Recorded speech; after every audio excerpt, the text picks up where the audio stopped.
कहा जाता है कि सनक सनंदन सनत कुमार सनातन जी महाराज भागवत जी की व्याख्या करी, भागवत जी को सुनाया, तब जाकर के ज्ञान वैराग्य जवान हुआ। अगर कथा व्यास है, अगर वो भगवान की कथा को नहीं सुनाएगा, भगवान की कथा को नहीं समझा पाएगा सही से, ज्ञान वैराग्य की बातें नहीं समझा पाएगा, तो समझ लीजिए कि भक्त तो उनको क्या पता कि कैसे कौन कथा होती क्या नहीं होती। आज के जमाने में यदि हम चुटकुला ही गाते रहेंगे, इधर उधर के तराना उड़ाते रहेंगे, तो आज के जमाने की जो नई पीढ़ी है वो भगवान की कथा नहीं जान पाएगी कि क्या होती है। उसको बस यही लगेगा कि कथा में तराना उड़ते हैं केवल, उसको बस यही लगेगा कि कथा में केवल चुटकुला गाए जाते हैं, चुटकुला बोले जाते हैं। तो फिर महाराज कोई कल्याण होने वाला नहीं है। इसलिए कहा जाता है भगवान की कथा में केवल कथा को सुनाना चाहिए। कहीं कहीं दृष्टांत आ जाए, कहीं कहीं चुटकुला आ जाए तो सुना दो, कहीं कहीं बात आ जाए तो हंसा दो। कथा में भी इतना आनंद आता है ना, इतना हंसी आती, इतना प्रसन्नता होती कि पूछो ना। तो कथा को बहुत अच्छे से सुनना चाहिए। भागवत जी सुनोगे तो आपको मुक्ति मिलेगी। भागवत जी सुनोगे तो आपको मुक्ति मिलेगी। आपके यहाँ जो भैया जी हैं, क्या नाम है भैया जी का शुभ नाम? लवकुश भैया जी।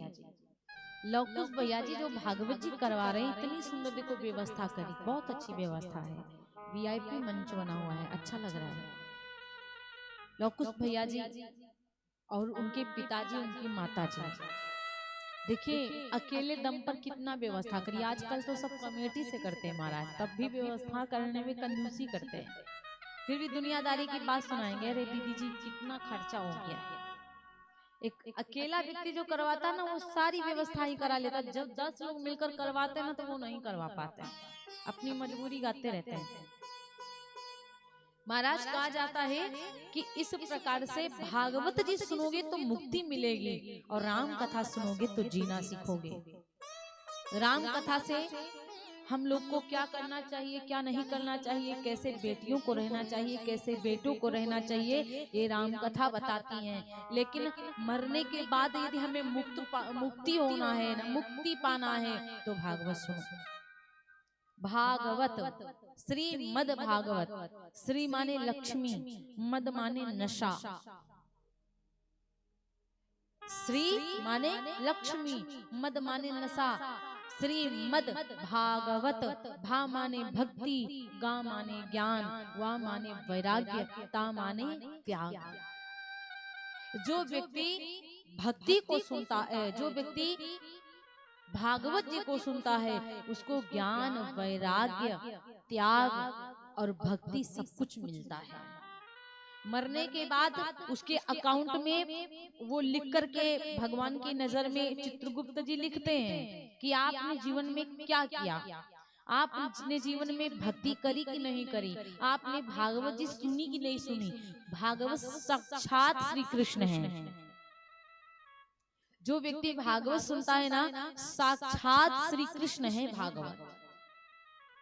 इसलिए महाराज कहा जाता है जब नारद जी आए, नारद जी क्या करते, नारम ज्ञानम ददाति इति नारदः, नारम अज्ञान खंडयति इति नारदः। नारद जी अज्ञान को समाप्त करते हैं, वो नारद होते हैं। नारद जी ज्ञान को देते, वो नारद होते हैं। और नारदो देव दर्शन, नारद जी आ जाए जीवन में तो समझ लो कि भगवान के पक्का दर्शन होंगे ही होंगे। आजकल के भी संत नारद जी के समान हैं। कुछ संत ऐसे हैं, अगर संत मिल जाए तो भगवंत मिलने में देर नहीं लगती। इस प्रकार से भगवान की कथा को सुनिए। हम लोग अगर कथा 4-5 बार सुनते हैं तो 10 बार गिनते हैं कि हमने कथा सुनी है, हमने कई बार कथा सुन लिया, हमने कई बार कथा सुनी, भागवत सुनी। लेकिन प्यारे, कई बार सुनने के लिए तो लोग गिनते कि हमने 4-5 बार सुनी, पाप कई बार करते हैं दिन में, वो नहीं गिनते हैं। दिन भर में पाप कितने करते हैं वो कोई नहीं गिनता है महाराज, और कथा सुन ले वो सब गिनते हैं। तो इसलिए भगवान की कथा को सुनो, भागवत जी को सुनो। एक कहा जाता है आत्मदेव जी का पुत्र था जिसका नाम था धुंधकारी। थोड़ा सा इधर ध्यान दो ना, ये बच्चे बहुत जिठाई कर रहे हैं। बच्चों इनको बिठा लिया करो, डांट के बिठाया करो। आज इनको रतिया में नींदो नहीं आई है। बोले व्यास भगवान की जय। एक आत्मदेव जी महाराज हैं, आत्मदेव जी का बेटा जिसका नाम था धुंधकारी। और एक आत्मदेव जी के यहाँ गैया माता पाली हुई थी, तो गैया मैया को एक फल खिलाया था। एक जैसे आत्मदेव जी थे, उनके कोई पुत्र नहीं हो रहा था, तो प्राण देने के लिए गए थे। तो उनको एक संत भगवान मिले, तो एक फल दिया और बोले कि जाओ अपनी पत्नी को खिला देना, तो तुम्हारी पत्नी के द्वारा बालक का जन्म होगा। और जो आत्मदेव जी ने अपनी पत्नी को फल दिया, तो वो पत्नी फल अपनी गैया को खिला देती है। अब गैया गर्भवती हो गई, और जब गैया गर्भवती हो गई तो गैया माता के द्वारा एक सुंदर से बालक का जन्म हुआ, जिनका नाम पड़ा गोकर्ण। कान बिल्कुल गैया की तरह थे भैया, पूरा शरीर आदमी की तरह था, इसलिए उसका नाम पड़ा गोकर्ण। और वो जो महिला थी, वो पड़ोसी का लड़का जब जन्म लिया, तो उस पड़ोसी के बच्चे को अपना बच्चा बना लिया। पड़ोसी की नारी जो थी, वो अपने बच्चे को इसे दे दिया। अपने बच्चे को, अपना जो फल था वो गैया माता को खिलाया, और दूसरे का बच्चा अपनी गोद में ले लिया, और पति को बता दिया कि ये मेरा बच्चा है, मैंने इसको जन्म दिया है। तो जो गैया का बेटा हुआ था, वो संत के फल के प्रताप से हुआ था, तो भगवान का भक्त निकला। लेकिन जो इस नारी ने पड़ोसी का बच्चा लिया था, वो महाखला निकल गया, बहुत दुष्ट निकला। इतना दुष्ट निकला कि रोज शराब पीता है, वैश्याओं के घर जाता है, चोरी भी करता है, माता को भी मारता है, पिता को भी मारता है। पुत्र के कई दुख होते हैं महाराज। अगर पुत्र नहीं हुआ तो कुछ साल तक के दुख होगा, फिर व्यक्ति भूल जाता है। अगर पुत्र हो गया फिर मर गया तो बहुत टेंशन, तो चलो वो भी 10-20 साल बाद भूल जाता।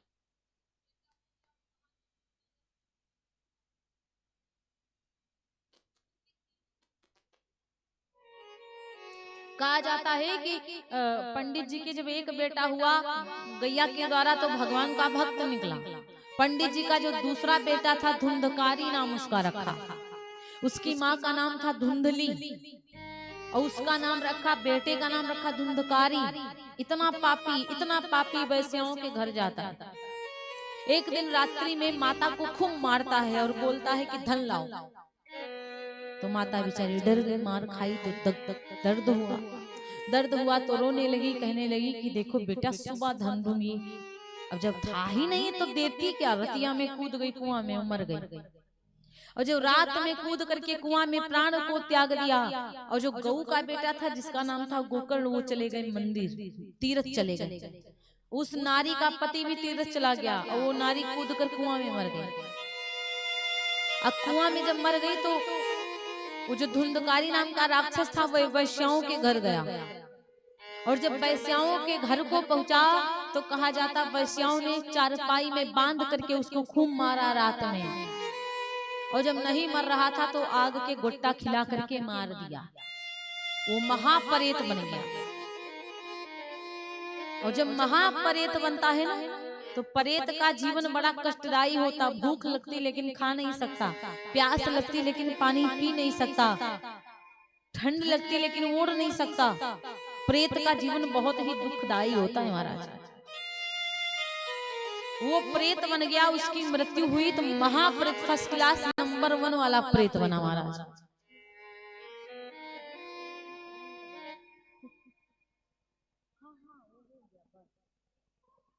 तो महाराज जब गोकर्ण जी महाराज तीर्थ स्थान से आए, जिस घर में वो पहले रहते थे, ए बच्चों क्या कर रहे हो, अभी डांट नहीं खाए हो, कल से शुरुआती दिन है, कल से इसे करना तो भगा दिए जाओगे यहाँ से। आज हम हिन कथा कह रहे हैं, हम हिन सुन रहे हैं, बेचारे क्या करें, इधर बच्चे वाले परेशान और उधर खिलाड़ी भी परेशान। कोई बात नहीं है महाराज, भैया जी दे दीजिए। तो इस प्रकार से अब सूर्य भगवान जी को गोकर्ण जी ने बुलाया। और जब गोकर्ण जी ने सूर्य भगवान को बुलाया, तो सूर्य भगवान जी आकर के बताते हैं कि भागवत जी सुनाओ तो परेत की मुक्ति हो जाएगी। तो 7 दिन की भागवत जी गोकर्ण जी महाराज बनाते हैं। और जब 7 दिन की भागवत जी करते हैं तो वो जो महाप्रेत था ना, तो उसको मुक्ति कहाँ से मिलती? तो एक हरा हरा बांस लेकर के आए 7 कोड़ का, वो कथा के सामने उधर बाईं तरफ गाड़ दिए। तो जितने दिन कथा के वो जो प्रेत आत्मा थी वो बांस के ऊपर बैठ गई, और जितने दिन की कथा समाप्त होती गई उतने दिन की वो गांठ चिटकती गई, और जितना वो गांठ चिटके तो एक जन्म से उसको मुक्ति मिलती गई। और 7 दिन की जब भागवत पूरी हो गई तो पूरी 7 गांठ चिटक जाती, तो दिव्य पुरुष निकला। भगवान तुरंत विमान लेकर आए, उस महापापी प्रेत को भगवत सुनकर के मुक्ति मिल गई और वो स्वर्ग चला, वैकुंठ चला गया। तो सोचो, भागवत जो सुनेगा उसको वैकुंठ होगा, उसको स्वर्ग होगा। और जो भागवत जी में धूम धड़ाका तुम तड़ाका करेगा ना, बतियाएगा, चिल्लाएगा, कथा सुनने नहीं देगा दूसरों को, बच्चों की तो बात छोड़ो, बचपना है उनकी कोई बात नहीं है, लेकिन जो नौजवान आकर के जैसे आया कथा में बोल दिया देवी जी थोड़ा आज भजन सुना दे, यहाँ से कुछ नहीं बोलना, और नीचे से जो बोला तो समझो महापापी। नीचे से बोल करके पाप नहीं करिएगा, जो सुनना है, जो आपको कहलवाना है बढ़िया भजन वो पहले बता दीजिए, लेकिन नीचे से ना झगड़ा करो, ना कुछ बोलो वहां से कि भैया थोड़ा ये कर दो, भैया वो कर दो, अरे ये बोल दो, वो कर दो, ये आपको नीचे से नहीं करना है, ठीक है? तब आपको पूरा फल मिलेगा। 7 दिन की भागवत जी में झगड़ा और लड़ाई, गुस्सा, गर्मी नहीं होना चाहिए, और यजमान को तो कदापि नहीं करना चाहिए, करवाने वाले को तो बिल्कुल गुस्सा गर्मी नहीं करना है। और अगर गुस्सा गर्मी किया ना भैया तो इतना फल मिलता है, थोड़ा सा बचता है। इसलिए 7 दिन में सबको प्यार से बिठाना है, सबको समझाना है, सबको बढ़िया से कहना है कि कथा सुनो, कथा सुनो, बढ़िया आसन पे बैठ जाओ, कथा सुनो, ठीक है? तो भागवत जी सुनने के लिए हमको, भागवत जी सुनोगे तो आपको मुक्ति मिलेगी, इसलिए भागवत 7 दिन की सुनोगे तो जीवन धन्य बन जाएगा। तो 7 दिन की भागवत जी में बिल्कुल ध्यान से आना है, बढ़िया से बैठना है, पवित्रता के साथ आना है, और नए नए कपड़े पहन कर आना है, खूब बढ़िया सज धज करके कथा में आना है, खूब अच्छे से आना है। भगवान के दरबार में बैठो तो पवित्रता से बैठो, बढ़िया साफ सफाई से बैठो, भगवान की कथा को सुनो, हाँ, और मन को इधर उधर ना भटकाओ। कल से कुर्सी कदार नहीं पड़नी चाहिए यहाँ पर, एक बीच पंडाल में तो बिल्कुल नहीं डालिएगा, वरना जो आएगा उसको कुर्सी चढ़ेगी, समझ रहे हो ना? कथा को नीचे बैठकर सुनना चाहिए, बाई चांस किसको प्रॉब्लम है, किसी को दिक्कत है तो कोनो बात नहीं, कुर्सी पे बैठ जाएगा, लेकिन कल से कुर्सी पर कोई नहीं बैठेगा, सब नीचे बैठेंगे। कथा को बैठ करके सुनना चाहिए, जितना मेहनत करोगे उतना ही फल मिलेगा। आइए भजन तदुपरांत फिर आरती, कल समय से कथा होगी, समय से समापन, समय से आओ, समय से घर जाओ। बोलो राधे राधे। आइए ताली बढ़िया बजाइएगा, नाचिएगा, झूमिएगा, गाइएगा। 7 दिन के लिए पनाह नगर को वृंदावन बनाना है, ठीक है? ये हम लोगों को ना लगे कि हम पनाह नगर में हैं, हम लोगों को लगे वृंदावन यहीं आ गया है। बोलो राधे राधे, जोर से बोलो राधे राधे। जय जय श्री राधा रमन, जय जय नवल किशोर, जय गोपी चित चोर प्रभु, जय माखन चित चोर, जय माखन चित चोर। माखन चोर और चित चोर, यानी कि माखन को भी चुराता, चित माने दिल को भी चुराता है। और जिसका दिल कृष्ण के पास चला गया उसका समझो बढ़िया जीवन कटता है, और जिसका दिल दुनियादारी में लगता है उसका बिल बेकार ही रहता है। तो खड़े हो जाओ आप लोग, थोड़ा सा झूमिएगा, ताड़ियों को बजाइएगा। सुन ले पुकार मेरी, हाँ हाँ सुन ले पुकार मेरी, बंसी बजाने वाले, सुन ले पुकार मेरी,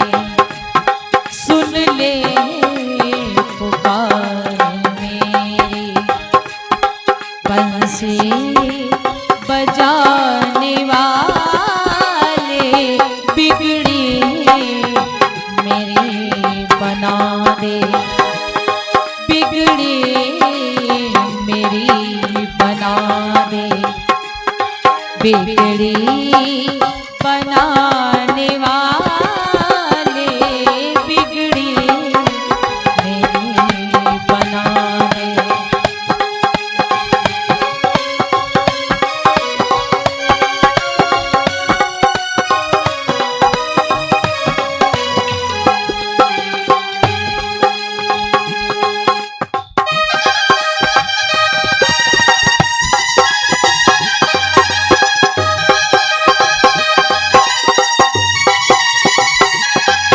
हो जाएगी।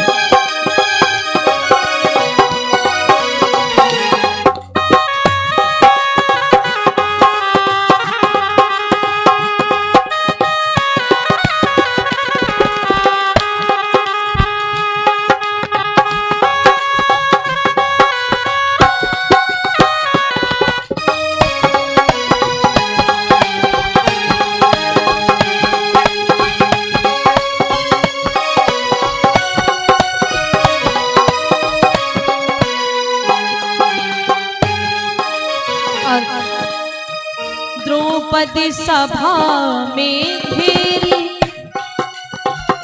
द्रौपदी जी को सभा में लोगों ने घेरा और क्या किया? द्रौपदी सभा में घेरी, तब चीरों की कर दी ढेरी। द्रौपदी सभा में घेरी, तब चीरों की कर दी ढेरी।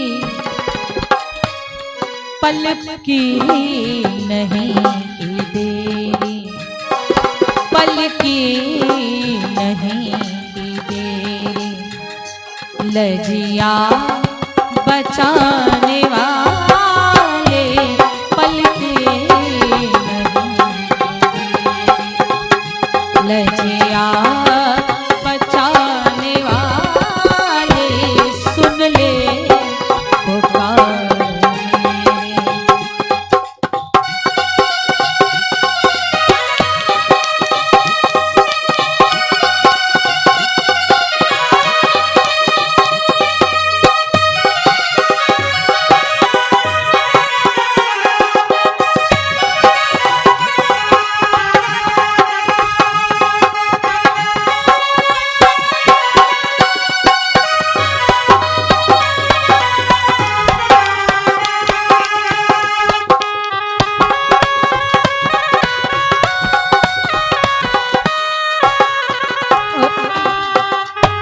द्रौपदी जी को जब सभा में घेरा था तो चीरों की ढेरी लगा दिया। पल की नहीं की देरी महाराज, समझे? पल की देरी नहीं की और लाज बचा लिया। मिलने सुदामा आए, चावल जरा से लाए। मिलने सुदामा आए, चावल जरा से लाए। मन में बड़े सुहाए, मन में बड़े सुहाए। देखिए ना, भगवान से जब सुदामा मिलने आए तो थोड़े से चावल लाए थे, सूखे चावल, कच्चे चावल। भगवान को बड़े अच्छे लगे। प्यार से आप कुछ भी लाओगे ना तो अच्छा लगेगा भगवान को। और भगवान के दरबार में खाली हाथ नहीं आना चाहिए, कुछ ना कुछ लेकर आना चाहिए। हाँ मिलने सुदामा आए, चावल जरा से लाए।